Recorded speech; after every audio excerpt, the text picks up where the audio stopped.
Aujourd'hui, Berserk. Alors ce que je préconise pour Berserk, c'est d'avoir une table vraiment disponible et de tout étaler. Cette fois, on va tout sortir d'un coup et on va monter au fur et à mesure. Soyez à 2 pour ouvrir la boîte parce que c'est quand même très lourd. Ou un poulpe, ça peut être pratique d'avoir un poulpe parce qu'il peut prendre plein de pièces en même temps. Il peut tenir 3 endroits en même temps pendant que tu fais l'emboîtement. Pour avoir accès à la notice, sur la boîte, le flash code. On voit que j'en chie ou pas?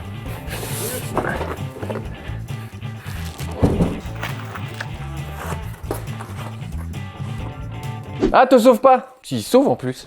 Sortir comme ça, non, faut le coucher. Impeccable! Merci Simon. Au revoir Simon.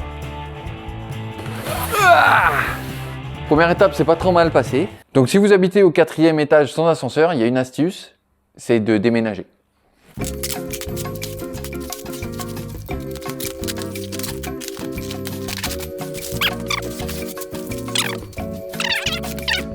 Premièrement, on va monter la version avec les colonnes et ensuite, on fera la version sans les colonnes pour vous montrer comment démonter et remonter facilement. Alors, dans la boîte numéro 1, vous trouverez principalement Zod, donc le corps, le bras, la queue et la tête, ainsi que la plaque et son support. Ah, alors attention parce que sous le plastique, vous pouvez trouver aussi les cailloux qui vont sur le bras de Zod. 1, 2, 3, 4. Dans la boîte 2, qui est constituée de 2 étages, on retrouve les 2 colonnes, toutes les torches, Griffith, Guts, la cape de Guts, les cadavres ici, les têtes, les épées ici, les flèches qui vont dans Zod. Donc vraiment prenez le temps de tout bien sortir, d'inspecter bien le polyfoam, de ne pas avoir une pièce cachée sous un plastique ou quelque chose dans le genre. Dans le 2e étage, je vais retirer celui-là. On trouve le socle, tête de Guts, des parties alternatives pour les colonnes, tête de Griffiths, alternative, une jambe et le petit couteau. Voilà, donc c'est pareil, fouillez bien tout le polyfoam pour pas oublier d'éléments. À bien noter, fouillez bien tous les polyfoams. Tous les polyfoams. Pièces alternatives, on a une tête de chaque perso, on a une jambe découpée pour le remplacement des colonnes et les 2 dalles qui vont à la place des colonnes. Et ben à l'attaque hein, mon gars. C'est parti, on va tout sortir. Pour le socle, vous avez 2 espaces ici pour prendre le socle. Faites attention aux B-Elite de ne pas les accrocher avec vos mains. Il faut bien le prendre par en dessous là. Passez sur les côtés et vous le récupérez. Si vous êtes 2, c'est plus simple. Mais moi, personne ne veut m'aider, alors je suis obligé de le faire tout seul. La trappe pour les pipilles. Maintenant, on déballe tout.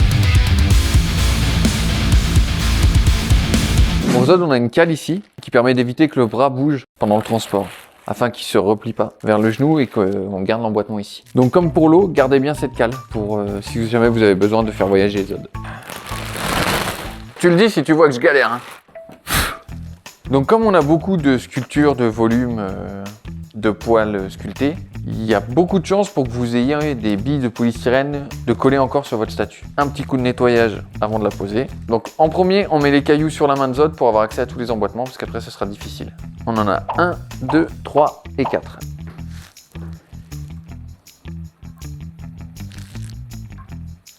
Voilà, donc une fois qu'ils sont mis, faites attention quand vous allez manipuler pour ne pas les accrocher et les faire tomber. Alors, celle où il n'y a pas de sang en bas, mais du sang en haut, elle vient ici. Celle avec le sang en bas, de ce côté-là. Ensuite, on vient placer Zod. Donc le pied vient ici et le poing ici. Donc prenez-le par la partie palpable. Hop. Donc vous présentez bien dans le sens du plot et ensuite vous redressez Zod pour le glisser dans le plot. N'ayez pas peur d'appuyer un peu pour bien caler la jambe dans le plot. Là on va mettre Griffith. Donc Griffith, un plot, une tige, c'est calé. On installe la cape dans Guts. Alors attention, le plot est très incliné. Voilà, maintenez bien le personnage quand vous enfoncez la cape. Et ensuite, on vient placer Guts, tige, plot. Les cadavres. Donc faites attention à l'épée ici. Le deuxième. Donc la tête de Zod. Le logement des piles et le bouton on-off. Quand vous placez la tête de Zod, faites attention à ne pas la faire tomber sur les personnages. Enchanté. Donc là pareil, tige, plot, tout droit. Alors, le bras, il faut vraiment bien sentir l'angle pour le mettre. Généralement quand je dis ça, ça veut dire que je vais bien galérer pendant 5 minutes pour le mettre. Ah, oh! La queue. Voilà. Du premier coup, alors que je suis même pas promptologue, quoi. Tous les petits détails maintenant.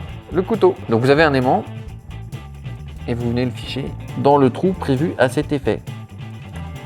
La main qui tue. Ici. Le fourreau de la rapière de Griffiths.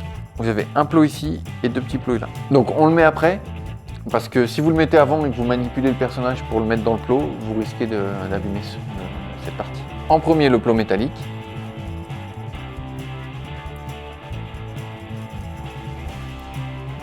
Pareil, maintenez le personnage pour appuyer sur l'épée. Hein. Et ensuite, les plots des parties en cuir. Le premier et le second devant. Ensuite, la rapière. L'épée de Guts. Hop. L'épée du décor, on la met où on veut. Alors moi j'aime bien la mettre là. Côté de la main coupée. Ensuite, les torches. Donc vous avez les torches avec les supports qui viennent se mettre sur les colonnes. Faites attention à cette partie-là qui est très fragile sur les torches. On a dissimulé dans les piliers des aimants. Présentez le raccordement en premier. Hop. Premier aimant, deuxième aimant. Pareil de l'autre côté. Donc on a 3 torches qui viennent sur le socle. Vous pouvez les repérer avec les zones de lumière qui sont peintes sur le socle. Une ici au pied de Griffiths, une entre les 2 personnages et une au pied de Guts. Et le dernier, il se trouve ici au pied de la colonne. Ensuite, il nous manque les têtes des personnages. Grimnist. Voilà. Ah bah non, on a oublié. On a oublié quoi? Flèches. Les flèches dans le dos. On va partir du haut vers le bas. Donc on en a un ici. Ensuite, on en a un juste en dessous. Ici, un peu plus au-dessus. Encore un sur le trapèze. On en a un sur l'épaule. Là, on retourne au milieu de la nuque. Un autre ici. Je redescends, j'en ai un ici. Un ici. Un autre là. Ici. Et on monte encore. Un là. Ici. Pour 8. Hop. Là. 1, 2, 3, 4, 5, 6, 7, 8, 9, 10, 11, 12, 13, 14, 15, 16, 17, 18. J'étais à 254 moi.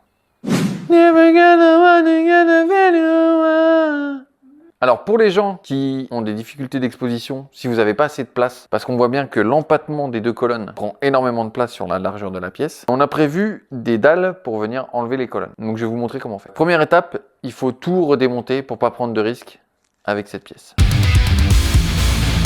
Sois sage Kiki, hein. Pas bouger, hein. Alors, enlevez ce personnage-là, parce qu'il est appuyé à la colonne. Et le truc, c'est que quand on enlève la colonne, on n'a plus de sang, donc ça raconte plus rien. Hop. La dalle avec le rocher vient ici. Et on ajoute la jambe. Ouais, comme ça, c'est bien, ça raconte bien qu'il y a une jambe coupée, quoi. Il s'est passé des trucs ici. La deuxième dalle qui vient ici. Et c'est parti, on peut tout réinstaller. La tête alternative de Griffiths. La tête alternative de Guts. Le support de plaque.